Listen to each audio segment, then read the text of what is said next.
Olá. Bom, a gente teve um pequeno problema técnico na nossa transmissão e só os últimos 7 minutos da aula foram devidamente transmitidos e gravados.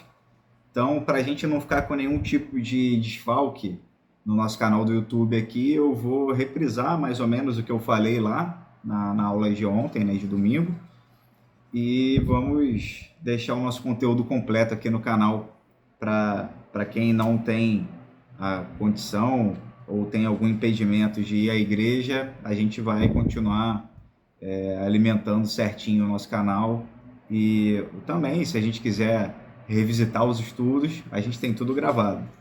Então, hoje estamos aqui conversando sobre a lição número 5 da revista, a lição que tem como tema que Deus é bom e é imutável.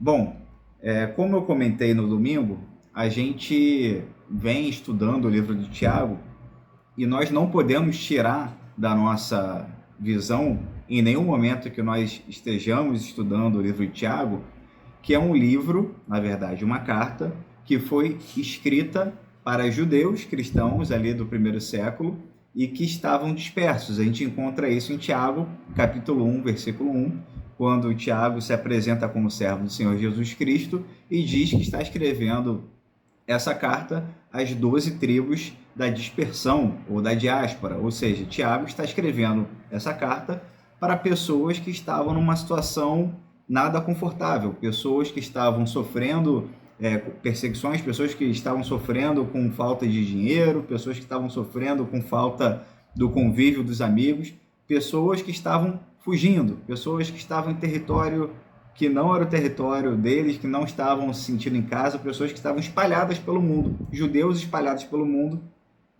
além de Jerusalém.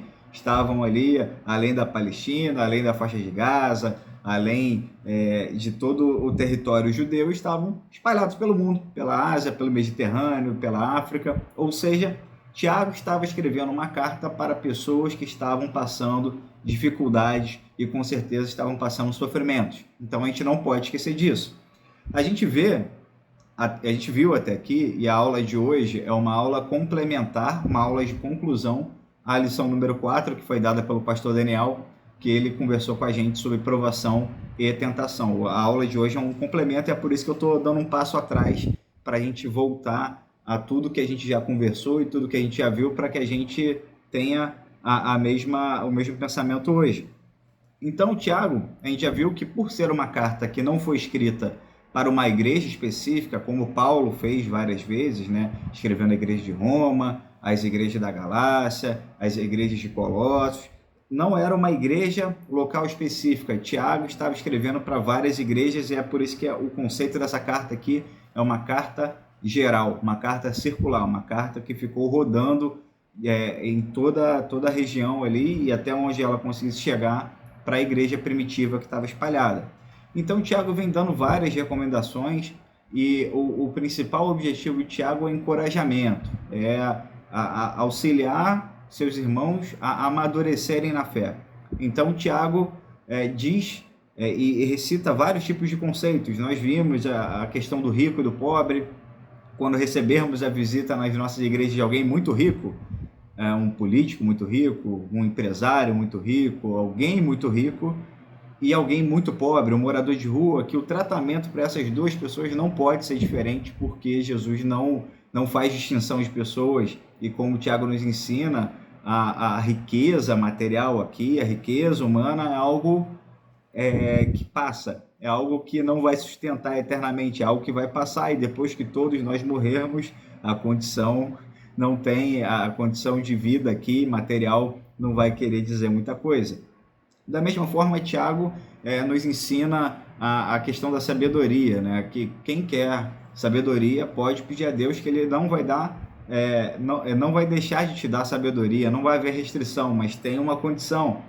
Aqueles que recebem algo de Deus são aqueles que não vivem de modo inconstante, cada hora tem um pensamento, cada hora a sua fé está firmada em determinadas bases que não são o evangelho. Quem tem uma vida inconstante não vai receber nada de Deus.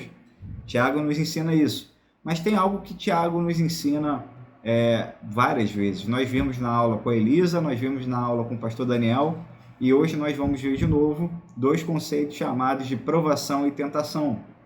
E Tiago vem repetindo esses conceitos porque havia na época, e até hoje acredito que ainda há, um conceito judaico é um nome hebraico que eu não vou me arriscar aqui a falar porque eu não vou saber pronunciar, mas que traduzido ao português é um impulso para o mal. Esse pensamento judaico, que é errado, ele pensa da seguinte forma: o impulso do mal é: Deus criou tudo. Se Deus criou tudo, Deus também criou o mal. Se Deus criou o mal, é possível que Deus tente alguém, tente alguma pessoa. E Tiago nos ensina aqui que não tem como confundir as duas coisas. São duas coisas completamente diferentes. A aprovação é algo que vem de Deus, é algo que vem com o objetivo de nos aprovar. A aprovação no meio do sofrimento, no meio da dificuldade, no meio da luta, no meio dos desafios, ela vem para que nós sejamos aprovados e aprovados ao ponto de chegar ao final, nos apresentarmos ao nosso Senhor falar: muito bem, meu servo bom e fiel, você foi aprovado, toma aqui a coroa da vida. Então, o objetivo da aprovação é a aprovação, e essa aprovação gera a coroa da vida que é reservada para aqueles que amam a Deus. Tiago nos ensina isso em alguns versículos aqui antes dos que a gente vai ler hoje aqui. E ao contrário, a tentação. A tentação não é algo que vem de Deus e não é algo que vem do diabo. Olha que interessante o que o Tiago nos ensina, o Tiago, o irmão de Jesus, nos ensina aqui. Ele ensina que a tentação é algo que vem de nós mesmos, dos nossos desejos. Ela é gerada por meio do nosso desejo, e esse desejo que é gerado no nosso coração invade a nossa mente. Invadindo a nossa mente, a gente coloca em prática no mundo físico, e essa prática aqui no mundo físico tem nome, é pecado. E a tentação, que é algo nosso, é gerado por um desejo nosso, é exteriorizado por ações nossas, gera um negócio chamado pecado, que gera a morte. Então, enquanto a aprovação é algo de Deus, que é para sermos aprovados, que é para que a nossa fé seja aumentada, amadurecida, ela vem com o resultado da coroa da vida.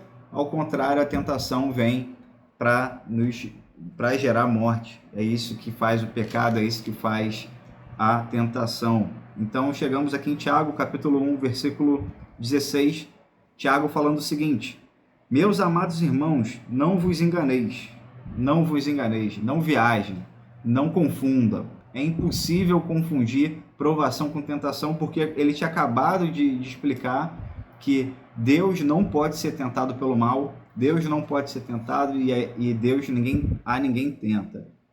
E por que a aula de hoje é uma complementação? Por quê? A gente está falando de provação e tentação, e o tema da aula aqui é Deus é bom e imutável. Então, Tiago vai nos explicar aqui como que nós conseguimos enxergar que Deus é bom, né, do ponto de vista material aqui, da onde que a gente tira isso, e por que é tão importante ele ser imutável. Vamos conversar um pouco. Versículo 17, Tiago 1,17, diz assim: toda boa dádiva e todo dom perfeito vem do alto e descem do Pai das luzes, em quem não há mudança nem sombra de variação. Segundo a sua vontade, ele nos gerou pela palavra da verdade, para que fôssemos como os primeiros frutos de suas criaturas. Então, vamos conversar um pouquinho sobre esses versículos. Toda boa dádiva e todo dom perfeito. Aqui, Tiago usa duas palavras gregas diferentes. Nós sabemos que o Novo Testamento foi traduzido para o grego koiné, e Tiago aqui usa duas palavras, mas que dizem a respeito da mesma coisa. Dádiva pode ser traduzido por galardão, né? A galera mais antiga vai lembrar dessa palavra, pode ser traduzida por galardão, e pode ser traduzida por presente ou até mesmo dom.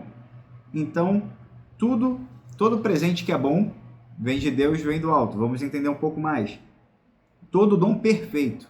Dom aqui traduzido literalmente para presente. Então, a gente poderia ler da seguinte forma, como se Tiago estivesse nos falando: todo bom presente e todo presente perfeito vem do alto.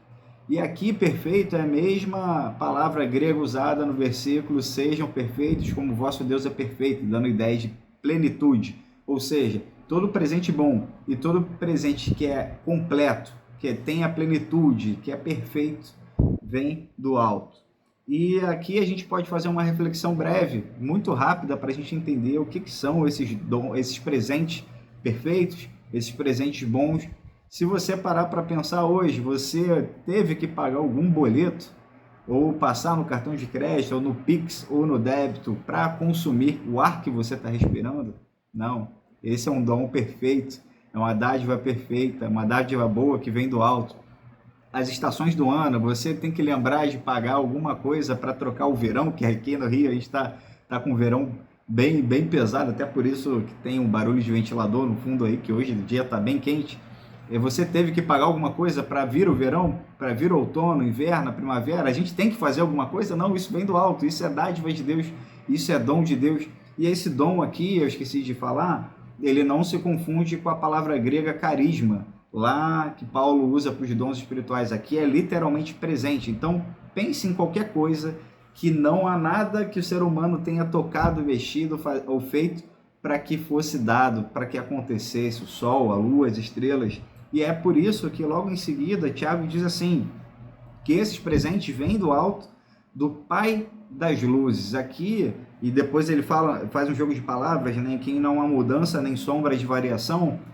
Tiago está, de verdade, de fato, isso é um consenso entre os nossos comentaristas bíblicos e estudiosos, que Tiago aqui está fazendo uma referência clara aos corpos celestiais, ao céu, ao sol, às estrelas, à lua e tudo que há no céu e todo o sistema.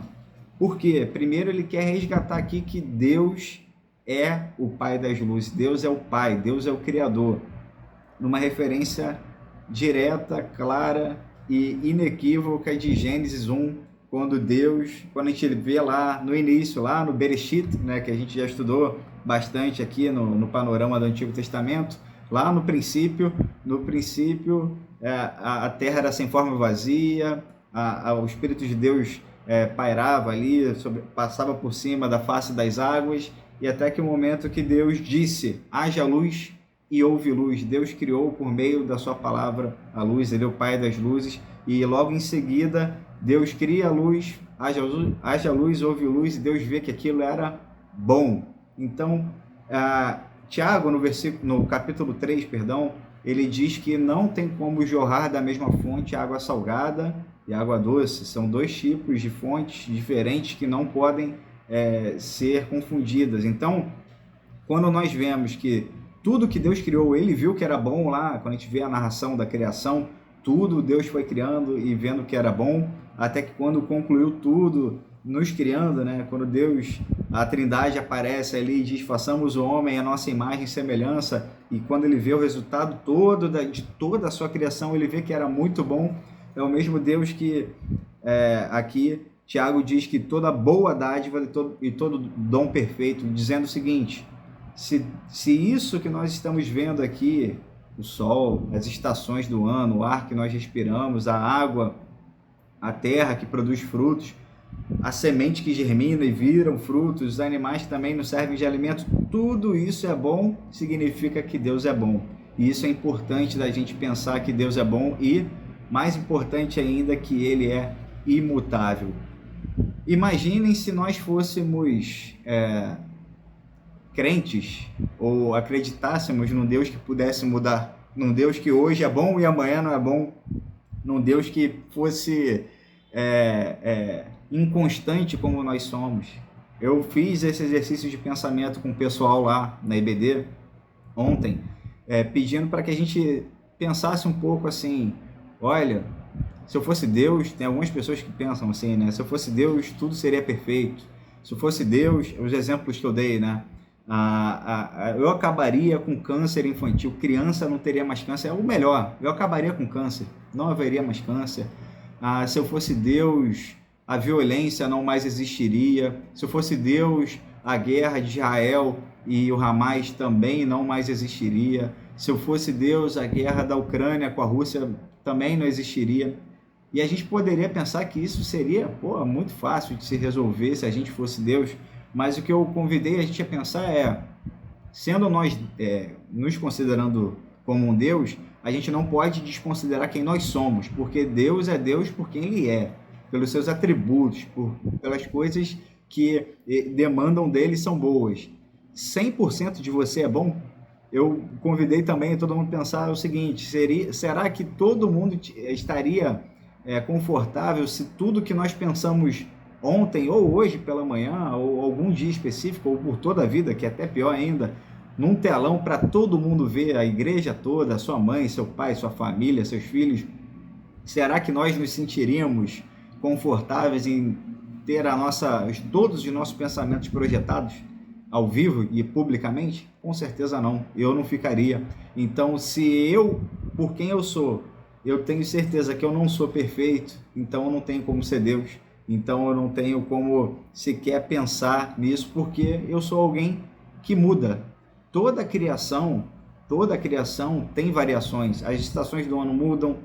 Aqui o que ele compara com as sombras mudam de lugar dependendo da posição do Sol, se ele está mais próximo da Terra ou longe da Terra, por conta das estações do ano e do posicionamento da Terra. As sombras mudam, tudo na criação muda, mas Deus não muda, Deus é imutável. E isso é importantíssimo, porque a gente não crê num Deus que pode, num determinado dia, decidir que a graça não mais basta, que o sacrifício de Jesus foi muito legal, mas não é mais suficiente. Nós temos a segurança de crer num Deus que é bom, que não vai virar num Deus mau e que Deus não muda. Eu trouxe um exemplo de que esse conceito de Deus não mudar significa dizer que Deus não muda de acordo com as circunstâncias que acontecem. Deus não depende de como está a minha vida, a sua vida. Deus não depende do sofrimento ou não sofrimento. Eu citei um exemplo da minha vida, né? A minha família, em especial eu e meu irmão, o pastor André, que é pastor de jovens lá da Primeira Igreja Batista Barão da Taquara, a gente, desde criança, foi conscientizado que a saúde do meu pai era muito frágil. Em 98, meu pai recebeu um diagnóstico de morte. Meu pai tinha um problema muito sério de coração, e esse problema era incurável. Esse problema só tinha a possibilidade de postergar um pouquinho mais a vida dele com um transplante de coração, que na época não era nada como é hoje, e era um transplante de coração que daria para ele ali no máximo uns 2 anos de vida, de acordo com a medicina. E meu pai, pela fé e pelo momento que ele estava vivendo com Deus, não estou falando aqui que nós devemos sempre negar transplantes, medicina, não é isso. Estou falando do exemplo específico do senhor Jael, que era o meu pai. Ele, com a sensibilidade da fé que ele tinha, ele escolheu não fazer o transplante de coração e pediu para Deus alguns anos a mais aqui na Terra. E eu e meu irmão, desde criança, a gente sempre orou, pelo menos durante os 20 anos que ele esteve nesses acréscimos de vida, né, de acordo com a medicina e não com o que Deus tinha preparado para ele, né? Esses 20 anos a mais, nós sempre orávamos para que meu pai tivesse mais um tempo aqui com a gente. A gente sempre orou e Deus sempre ouviu e sempre falou: sim, vou dar essa graça a vocês, essa bênção a vocês, vou dar esse privilégio a vocês. Meu pai viu a gente casar, meu pai viu a gente se formar, meu pai viu a gente começar a nossa vida profissional. E isso, de acordo com a medicina, não era possível, e Deus ouvia essa oração. Deus era bom por estar nos dando essa maravilha de estar convivendo com meu pai em vida. E olha, você pode ter pensado assim: caramba, ele falou que o pai dele tinha um coração ruim em 98, e depois passou 20 anos, deve ter sido 20 anos de muito sofrimento, 20 anos que ele ficou em cama de hospital, 20 anos que ele ficou em oxigênio. Meu pai tinha uma vida mais regrada do ponto de vista de dieta. Meu pai tinha os medicamentos que ele tomava, ou seja, ele não quis fazer o transplante, mas ele não foi negacionista, né, que é um termo novo de não querer tomar nenhum remédio. Não, ele tomava todos os remédios, ele seguia o que os médicos falavam e ele tinha uma vida basicamente normal. Meu pai levava o exame de sangue nos médicos, o exame cardíaco nos médicos, e os médicos falavam que era o exame de alguém que já devia estar morto. E meu pai estava vivo, trabalhou na nossa antiga igreja, trabalhou para a nossa convenção, trabalhou no Seminário Batista Teológico do Sul do Brasil, aqui no Rio. Meu pai fez muita coisa estando doente e dependendo da misericórdia de Deus. Até que num dia, em 2017, numa segunda-feira, ele me ligou, meu pai me ligou às 5 horas da manhã, passando mal, me pedindo para levar ele no hospital. Fui correndo com ele para o hospital e desse dia ele ficou internado no CTI. E 2 dias depois, numa quarta-feira, ele sofreu uma parada cardíaca, foi entubado. E desse dia eu fiz a mesma oração que eu fiz durante todos esses 20 anos. Eu falei: Deus, o Senhor já fez vários milagres na vida do meu pai, o Senhor já fez vários milagres na vida da minha família. Oro que o Senhor tenha misericórdia dessa vez, mais uma vez. Cura meu pai mais uma vez. Deixa meu pai com a gente mais uma vez. E dessa vez Deus respondeu não. Deus, que é bom, que não muda, que não mudou na minha vida por conta... A minha crença em Deus não mudou porque durante 20 anos ele ouviu minha oração e disse sim. E dessa vez ele ouviu minha oração e disse não. Deus não mudou porque dessa vez Deus ouviu também a oração do meu pai. Meu pai, antes de morrer, ele me confidenciou. Ele já estava com um quadro depressivo por conta de algumas complicações de saúde que ele teve nesse finalzinho, né? Eu encurtei a história. Ele não conseguia mais dormir, ele estava bem fraco. E ele pediu para Deus curar ele definitivamente. Eu sabia o que isso significava e Deus ouviu essa oração do meu pai e disse sim. O mesmo Deus que disse sim para as minhas orações, para as orações da minha mãe, da minha família, do meu irmão, é o mesmo Deus que disse não para mim agora e não mudou, porque Deus continua sendo bom mesmo tendo levado meu pai. Deus curou meu pai definitivamente como ele pediu. Meu pai não mais tinha um coração fraco, não mais tem um coração fraco. Meu pai não mais está aflito com as suas mazelas aqui da vida. Meu pai está com o corpo glorificado, esperando só o dia do juízo final para a gente se reencontrar, ou antes, né? Se Deus me levar antes, para a gente se reencontrar e reencontrar todos que a gente ama e a todos que foram salvos em Jesus. E por que eu estou falando disso? Mesmo depois da morte do meu pai, e principalmente nesses primeiros dias ali, né, que são dias horrorosos, a igreja esteve junto. Deus se fez presente por meio da vida do pastor Marcelo, por meio da vida da Bia, do Júnior, por meio dos nossos familiares, dos meus primos, do Guilherme, do Vitor, dos meus amigos de infância. Todo mundo foi instrumento de Deus ali para continuar me mostrando que, independente do sofrimento, Deus continuava sendo bom, e o mesmo Deus que tinha mantido meu pai de pé do ponto de vista humano aqui de uma forma impossível, era o mesmo Deus que naquele momento ali tinha recolhido meu pai e estava com a gente ali, mostrando que mesmo sem meu pai aqui presente na terra, Deus continuava com a gente, Jesus continuava com a gente, o Espírito Santo continuava com a gente, e que a nossa vida continuaria recebendo do amor dele, da bondade dele, e que ele não mudou por conta da circunstância. É por isso que eu trouxe esse exemplo.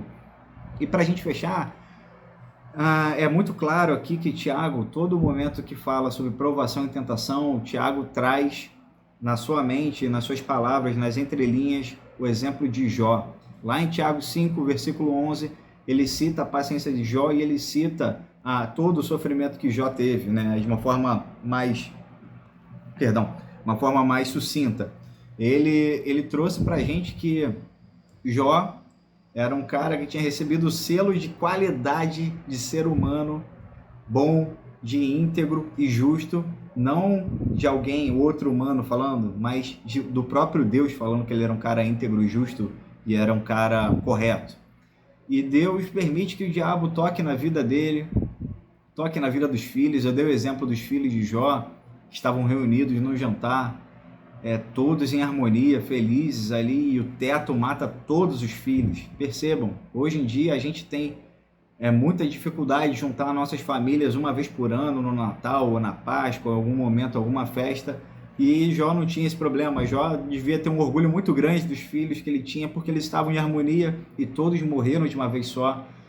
Jó perdeu seus filhos, suas filhas, Jó perdeu a confiança que a sua mulher tinha em Deus junto com ele ali para estar lutando junto. A mulher de Jó chega para ele e fala assim: Jó, olha tudo que está acontecendo com a nossa família, contigo, por que você não amaldiçoa logo esse Deus e se mata? Por que você não morre logo? Jó passou por esse momento, Jó passou pelo momento de perder a sua saúde. Ele teve uma lepra muito forte, uma lepra muito cruel, e Jó também, no seu pior momento, nos seus piores momentos, ele teve 3 amigos ou 4 ali que tentaram formar o seu sofrimento em teologia. Eles não se colocaram disponíveis para passar o problema junto com ele, sofrerem juntos, como Jesus nos convida, né, a suportarmos uns aos outros, a nós nos amarmos e a gente ter um apoio mútuo, enquanto um está bem, outro está mal, a gente conseguir se carregar nessa luta que é a vida. Ele teve falsos amigos que tentaram teologizar o seu sofrimento enquanto a ajuda prática não existia. E a gente sabe que no final da história Deus chega, Deus coloca todo mundo no seu lugar, Deus fala assim, olha, vocês estão aí tentando entender o porquê e não tem porquê. Quando a gente lê o final ali de Jó, depois do capítulo 40, você pode ler, reler, ler de frente para trás, de trás para frente, ler pulando linha, ler em sequência, tentar esquematizar, você não vai entender o porquê. Por quê? Porque Deus não muda, não tem nem sombra de variação, porque a circunstância está acontecendo. Deus não muda conforme a circunstância. O mesmo Deus que falou que Jó era um cara bom e íntegro, é o mesmo Deus que no final permitiu que Jó passasse por aquilo tudo e restituiu Jó, deu mais filhos a Jó, deu mais riqueza a Jó, mas principalmente ele lembrou que ele é o criador de tudo, ele é soberano, a sabedoria dele é muito maior, é infindavelmente maior do que a nossa, a sabedoria dele é infinita, é eterna. A nossa terrena, a gente fica tentando entender os porquês, porque isso, porque aquilo. Na verdade, o que a gente tem que ter de segurança é o que a gente está estudando nessa lição aqui hoje, que a gente estudou nessa lição, que Deus é bom, o dom perfeito vem dele, os presentes bons, os presentes perfeitos vêm dele, e ele não muda, ele não tem sombra de variação. Toda a criação tem ali algo mudando, algo variando, mas Deus não muda, e é por isso que a gente tem que ter uma fé inabalável. E a pergunta é, por que Deus não evita o sofrimento? Por que Deus permite que essas coisas aconteçam? Por que Deus permitiu que Jó sofresse o que sofreu? Por que Deus, quando eu oro assim, Senhor, livra minha família de alguma doença, livra da violência do homem mau, livra de alguma coisa, e isso que eu estou orando agora, John Piper já falou sobre isso uma certa vez, por que Deus ouve essa oração, mas permite? Para que a gente seja aprovado ao final, para que essas provações façam com que nossa fé não seja mais fé de menino, como Paulo nos ensina. Quando eu era menino, eu pensava como menino, eu agia como menino, mas hoje eu não sou mais um menino, eu sou um homem. Eu sou alguém que está sendo continuamente provado por Deus e, por conta da misericórdia dele, aprovado por Deus. E assim a minha fé vai se tornando uma fé madura, que não fica se prendendo às coisas materiais, ao sofrimento aqui leve, momentâneo. Tudo que acontecer e aconteça nessa vida, por mais que pesado que seja, não estou falando que vai ser fácil de passar por esses momentos, claro que não. É só lembrar de Jesus no Getsemane, só lembrar de quanto que Jó sofreu, só lembrar de quanto que Paulo sofreu, quanto que nós, na nossa vida, nós sofremos, não é isso? Mas que, se comparados à glória que há de nos ser revelada, é breve, é momentâneo, nós somos peregrinos nessa terra, qualquer coisa, pior que seja, que aconteça aqui, nós vamos sofrer, mas a nossa fé tem que ser que são coisas que vão passar, coisas que não são eternas, e que as coisas que são eternas, de fato eternas, já estão garantidas por meio de Jesus Cristo, por meio de seu Pai, que nos criou, por meio do seu Espírito, por meio desse Deus, dessa Trindade que não muda, que é boa, que quer o nosso bem e que entregou a si mesmo por meio de Jesus aqui na terra para nos salvar, e essa salvação nos garante algo que é bom, que é eterno, que não é corruptível, que não vai acabar, que é a glória eterna, que é viver com Jesus, com Deus Pai, com o Espírito Santo em harmonia e com os nossos irmãos salvos em Cristo no céu eternamente.